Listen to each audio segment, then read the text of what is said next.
Bonjour chers amis, merci de m'accueillir chez vous et je suis heureux de vous avoir au rendez-vous car ces thématiques que je suis en train d'aborder, ce sont des questions qui surviennent lorsque j'échange avec les chrétiens autour de moi lors d'une causerie pastorale ou des questions que les gens me posent au sujet de l'Esprit de Dieu. J'aurais pu faire des études thématiques, mais je veux en aborder un certain nombre qui vous permettront, vous, de faire l'ajustement nécessaire. La dernière fois, nous avons parlé d'Éphésiens chapitre 5, verset 18, dans lequel l'apôtre Paul dit « Soyez toujours remplis de l'Esprit ». L'apôtre Paul utilise plusieurs images pour montrer l'action de l'Esprit de Dieu dans la vie du croyant. Chacune de ces images révèle un aspect particulier de l'action de l'Esprit dans notre vie. Souvenez-vous, 3 actions ne doivent pas être oubliées. Quand Jésus était avec ses disciples, il était avec eux, à leur compagnie, et quand il était monté au ciel, il a dit « Je vous enverrai le consolateur qui sera non seulement avec vous, comme moi, j'étais à votre compagnie, mais il sera en vous, parce qu'il fera de vous un temple de l'Esprit. Mais il sera aussi sur vous. » Ça, c'est le symbole du service et de la protection. Mais ici, nous allons considérer 3 faits qui sont 4 réalités dans notre vie. Premièrement, le sceau, S-C-E-A-U, qui vient du verbe sceller. Deuxièmement, le terme onction, que nous devons bien comprendre. Troisièmement, le baptême, être immergé. Et quatrièmement, nous sommes le temple de l'Esprit, c'est-à-dire l'habitation.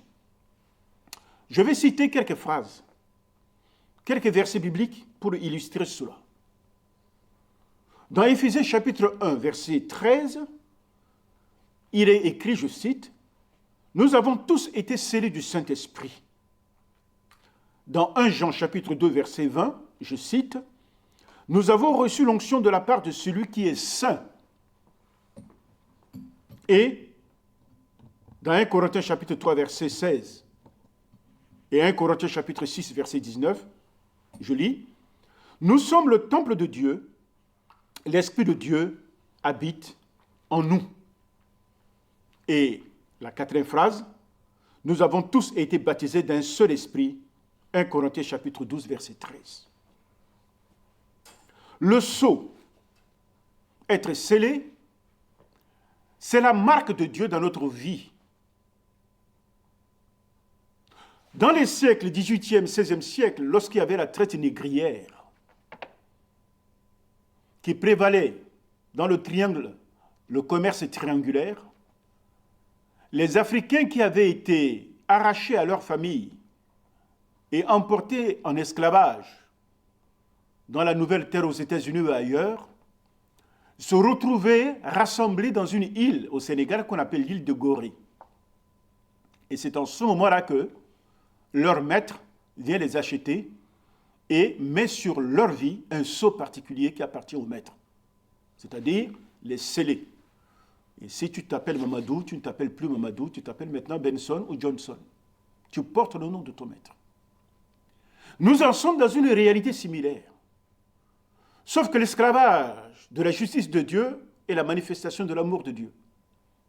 Dieu nous appelle, il met sur nous un sceau, sa marque, que nous appartenons à Dieu. Parce que le diable aussi met sa marque sur les siens.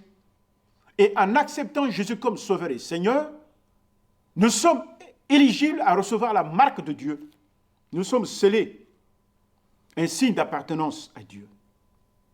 Car nous avons été rachetés par le sang précieux de Jésus et nous lui appartenons. Nous sommes à lui. Nous sommes ses fils. Nous sommes ses filles. Et la Bible a dit que parce que nous sommes fils, Dieu a envoyé dans nos cœurs l'esprit de son Fils, par lequel nous crions « Abba, Père ». Galates chapitre 4, verset 6. Personne ne pourra plus nous ravir de la main de Christ. Ce sceau est aussi la garantie d'un héritage céleste qui nous est réservé. Voilà l'importance d'être scellé. Voilà la première réalité. de recevoir le Saint-Esprit.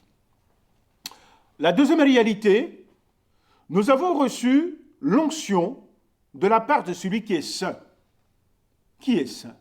C'est Jésus. Il s'est mis à part pour que nous aussi nous soyons mis à part.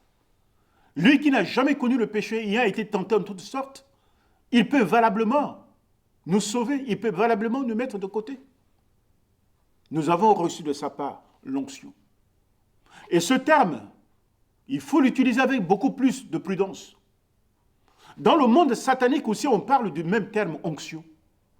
Dans les milieux qui ne parlent pas de la vérité, les milieux sectaires parlent également de l'onction. Mais c'est quoi l'onction? Dans la Bible, il y a 4 possibilités à l'onction. L'onction est faite pour les lépreux. Quand quelqu'un a une maladie de peau, on le met hors de la société. Et si, par soin ou par hasard, il se rétablit dans sa santé, il va avoir un sacrificateur, lequel le oint de huile pour lui dire que maintenant, tu peux intégrer la société. Et l'onction qui vient de la part de Christ nous permet d'intégrer la famille de Dieu. On peut baptiser quelqu'un pour faire partie d'un corps de l'Église, ou un corps paroissial, ou une dénomination. Mais il n'y a que l'onction de Dieu qui peut le faire partie du corps de Christ. Ce n'est pas parce qu'on est baptisé qu'on fait partie du corps de Christ automatiquement. Non, c'est l'Esprit de Dieu qui nous fera partie du corps de Christ. Voilà le rôle de l'onction. Deuxième onction, réalité. On oint les rois. Et nous sommes des rois. Dieu a fait de nous des royaumes et des sacrificateurs. On oint les rois pour l'établir. Nous aussi, nous sommes oints de l'onction de Christ. Jésus est roi, nous le sommes aussi, nous aussi. Et prêtres et sacrificateurs, ça je n'ai pas besoin de vous le dire, puisque la Bible dit dans le livre d'Apocalypse, ce que Christ est, nous le sommes aussi. Nous recevons l'onction en tant que sacrificateur, c'est-à-dire médiateur entre Dieu et les hommes. Nous sommes là pour annoncer Dieu. Nous sommes là comme des prêtres pour amener les gens à Christ, à Dieu. Et c'est notre travail. Et il nous faut l'onction de Dieu. Et l'autre onction, on peut l'utiliser pour guérir les malades. On prie pour les malades. Dans Jacques chapitre 5, si quelqu'un est malade, qu'il vienne voir les anciens, lequel le oint d'huile, et on prie pour lui. Et la prière de la foi peut sauver le malade. Et s'il a commis quelques péchés, il lui sera pardonné. Voilà le rôle de l'onction. Et ça, c'est le Saint-Esprit qui le fait.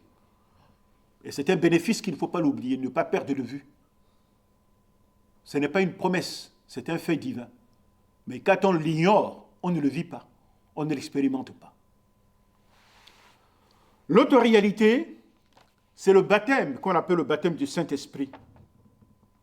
Dans 1 Corinthiens chapitre 12, verset 13, il est dit, « Nous avons tous été baptisés dans un seul esprit. » Celui qui est uni avec le Christ, il a un même esprit. C'est l'Esprit de Dieu qui habite en nous. Et l'Esprit de Dieu est un esprit d'amour. C'est un esprit d'amour. Le plus grand don que je vous demanderai de développer, c'est l'amour. C'est l'amour. Les gens pensent qu'ils sont beaucoup plus grands quand ils manifestent des dons différents. C'est bien manifester les dons. Ça fait partie de la grâce que Dieu nous a accordée. Mais le don par excellence, c'est l'amour. Car la Bible a dit que les dons que nous utilisons, un jour ou l'autre disparaîtront. Et les connaissances que nous avons de Dieu n'est qu'une connaissance partielle. Mais lorsque nous avons l'amour en nous, l'amour ne meurt pas. Car l'amour, c'est Dieu. 1 Jean chapitre 4, verset 8. Dieu est amour. La nature de Dieu, c'est l'amour. Et ce que Dieu veut que nous développions, c'est l'amour. Car il a dit, la bannière derrière laquelle vous êtes appelés à marcher, c'est mon amour. Et le baptême de l'Esprit, qui est une immersion dans la présence de Dieu, au travers du Saint-Esprit, nous protège. C'est l'onction qui protège. Quand on a l'onction sur soi, on est protégé. La Bible a dit que votre vie est cachée avec Jésus en Dieu. Comment voulez-vous que votre vie est cachée en Jésus en Dieu? Vous ne voyez pas Jésus, vous ne voyez pas Dieu. Comment votre vie peut être cachée en lui? C'est une réalité spirituelle. Ça suppose que nous sommes revêtus de l'onction de Dieu. Voilà le baptême de l'Esprit. Nous pouvons le recevoir et nous pouvons en être revêtus. Et nous pouvons demeurer dans la présence de l'onction qui est appelée à grandir en nous. Et c'est à nous de faire prospérer l'onction de Dieu. Le baptême de l'Esprit nous unit à Jésus, à sa mort, nous unit à Jésus, à sa résurrection, car nous sommes totalement identifiés avec lui, parce que nous sommes une seule plante avec lui.